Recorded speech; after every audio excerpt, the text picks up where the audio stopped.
Donc, toujours dans la continuation et dans la description du diabète, d'accord, les complications, pourquoi? Parce qu'il faut bien dire que les complications sont la cause, d'accord, qui peuvent être quelquefois, sinon, une cause qui peut mener à des conséquences tardives sévères. Alors, parmi les causes, parmi les complications, c'est vrai qu'on a parlé des complications, bien sûr, à long terme, comme on a parlé des complications à long terme, à court terme, donc long terme et court terme. Bien, dans les complications à court terme, concernant le diabète insulinodépendant, alors nous avons trois complications. Donc, il y a l'hypoglycémie, et il y a aussi l'acidocétose, et enfin, il y a le coma. Donc, l'hypoglycémie, l'hypoglycémie, c'est-à-dire c'est-à-dire que le taux du glucose, il augmente, donc la trop faible valeur de concentration de glucose dans le sang.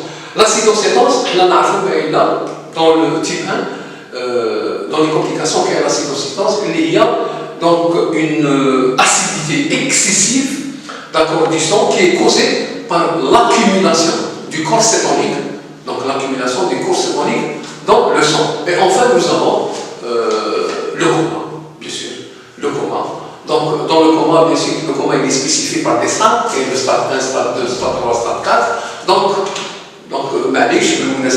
le coma stade 1, c'est l'aube, d'accord, je dirais l'obnubilation, c'est-à-dire que le diabétique ne se sent pas mieux avec des vertiges subterranéens. Donc, dans le stade 2, nous avons la stade 2, la disparition de la capacité d'éveil, donc, c'est-à-dire,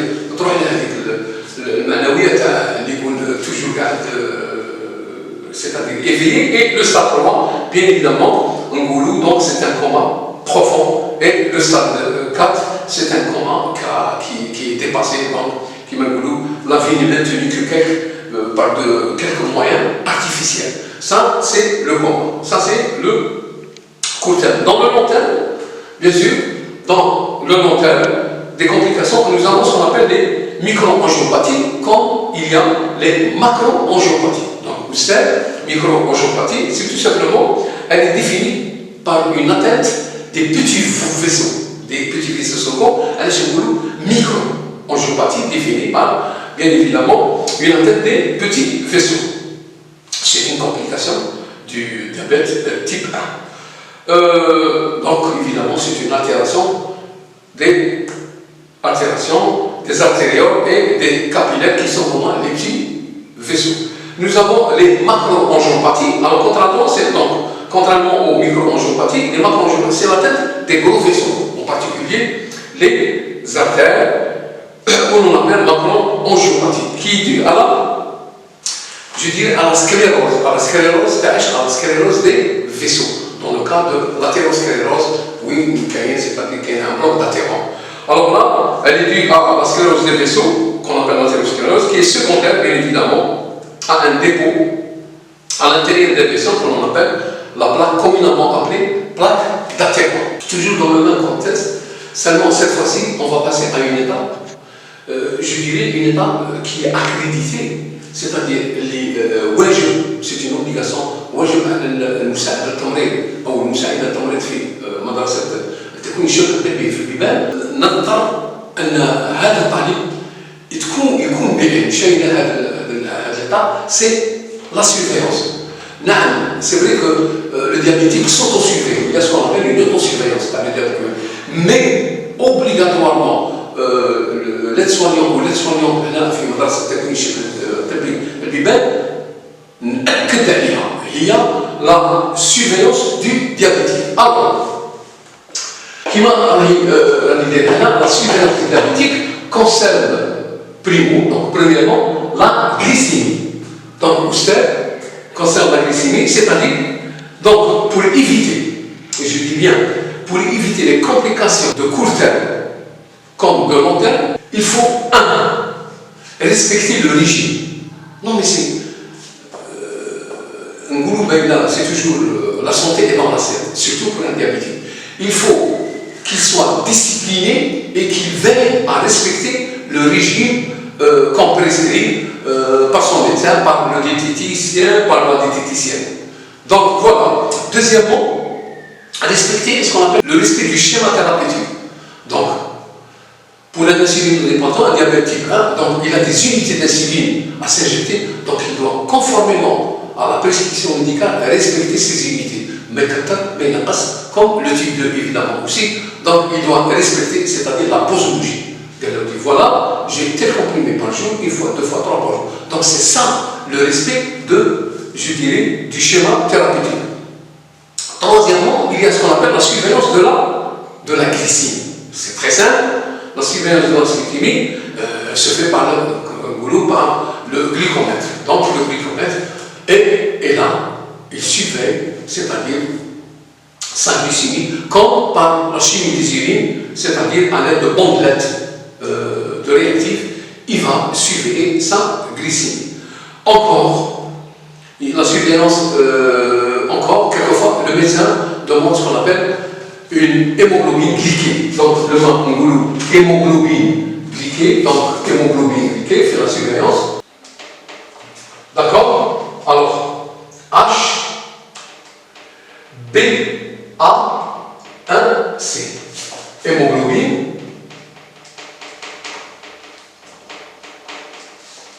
Hémoglobine.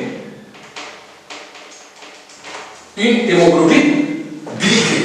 Elle fait partie de la surveillance du diabétique. Nous savons tous que l'hémoglobine glyquée, d'accord, est tout simplement le reflet de la glycémie. Donc c'est un reflet de la glycémie, tandis que la glycémie capillaire est la glycémie H. Donc HbA1c glycémique permet par un dosage sanguin d'évaluer l'équilibre, donc d'évaluer l'équilibre de la glycémie et sur une période une période longue de 2 à 3 mois. C'est ça la glycémie glyquée. Alors, il y a aussi dans la surveillance, il ne faut pas l'oublier aussi, le bilan annuel. C'est vrai que le diabétique doit être conscient que chaque année, il a ce qu'on appelle un bilan annuel pour détecter les éventuelles complications. Alors, entre autres, le bilan rénal.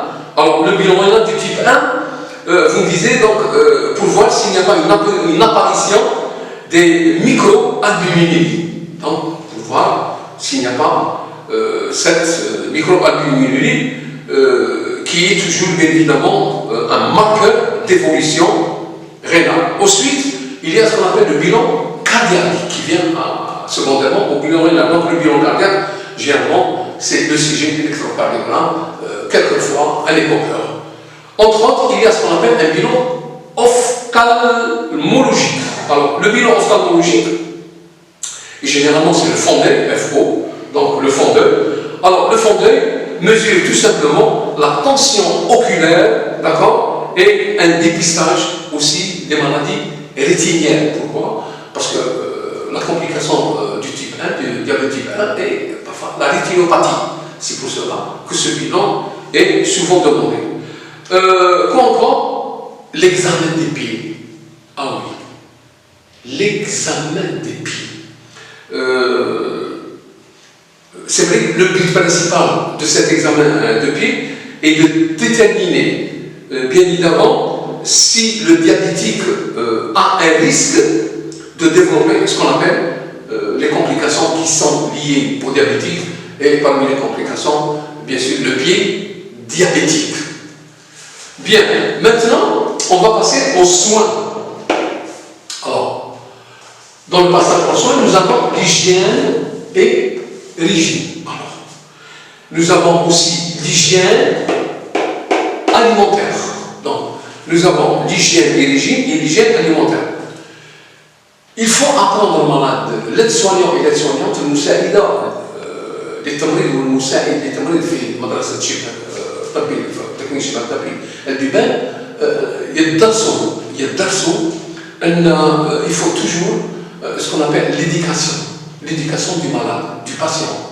Quelquefois on dit l'éducation thérapeutique du malade. Donc لازم ils apprennent يعلموا هذا المريض ils apprennent comment s'alimenter, c'est-à-dire qui fait l'école, mais toujours en fonction, d'accord, de son type de diabète.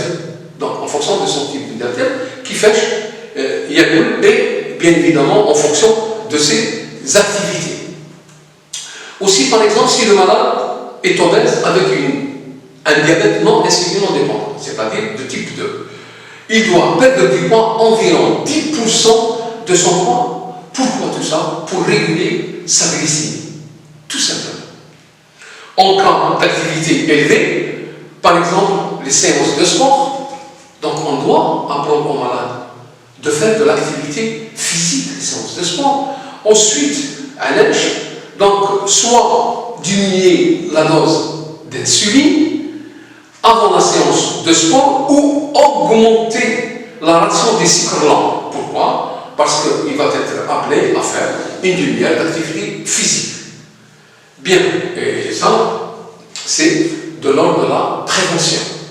On doit expliquer aussi aux malades ce qui est l'index glycémique. Parce que beaucoup de malades ne savent pas, mais l'index glycémique. Donc, l'index glycémique est un critère de classement des aliments contenant du sucre, contenant des glycides. C'est ça. Un type 1, donc, qui prend de la betterave. De la betterave, elle est sucrée, c'est un aliment. Dans l'index glycémique, il est à 100%. On demande aux malades généralement de prendre des aliments à index glycémique modéré, d'accord, supérieur à 40, modéré. Ensuite, il y a l'hygiène des pieds. Alors là, le diabétique prend soin de ses pieds. À l'âge, on doit lui expliquer au malade comment entretenir ses pieds, c'est-à-dire l'hygiène corporelle des pieds.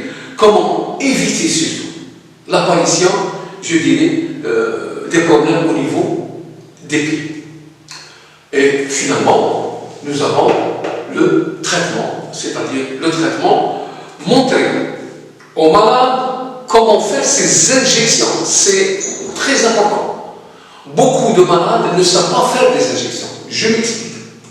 C'est-à-dire ces injections d'insuline. La technique, je parle de la technique. Beaucoup de malades ne savent pas faire cette technique d'injection d'insuline. Il faut toujours, on apprend aux malades de s'assurer en effectuant, je dirais, un test que le stylo et aiguille, qui est la lancette, fonctionne correctement. Bien sûr, il faut apprendre aux malades qu'avant de s'injecter, voir si le stylo, si l'aiguille qui est la lancette sont correctement fonctionnelles. Et toujours sélectionner les unités. Donc, quelques malades, donc 5, 6 unités, 7, 8, il faut toujours, auparavant, sélectionner ces unités, purger, toujours purger, et généralement, placer la seringue à la base du pli très obliquement, à la base du pli très obliquement, pas en pointant, à la base du pli, donc très obliquement, on pique en enfonçant complètement l'aiguille et puis on relâche le pli avant l'injection. Alors, deuxièmement, comment choisir les régions à piquer? Comment éviter ce qu'on appelle les lipodystrophies? Alors, vous savez, les lipodystrophies, donc, tout simplement, on s'injecte de l'insuline, généralement, on l'injecte dans le tissu cutané, et sous-cutané, changer l'aiguille à chaque injection et encore variant, parce qu'il faut des sites, il faut varier entre l'abdomen, d'accord, la cuisse, le bras et les fesses. C'est ça, pour éviter ce qu'on appelle la lipodystrophie. Il faut à chaque fois changer de site et il faut toujours, quand on s'injecte de la seringue, laisser un espace de plus ou moins 1 cm. Espace de 1 cm. Alors, troisième dans le traitement, le troisième chef-d'œuvre, comment reconnaître les signes d'une hypoglycémie? comme on le connaît, les signes de l'hypoglycémie et conduite à tenir. Aussi les signes d'une acidocétose et conduite à tenir. Bien, pour la prévention de la lipodystrophie, il faut toujours varier les sites. D'accord? Alors, varier les sites d'injection d'insuline, donc réaliser ce qu'on appelle une rotation optimale des sites d'injection. Alors, sur ce, je vous dis shukran, merci et au prochain cours, Inch'Allah.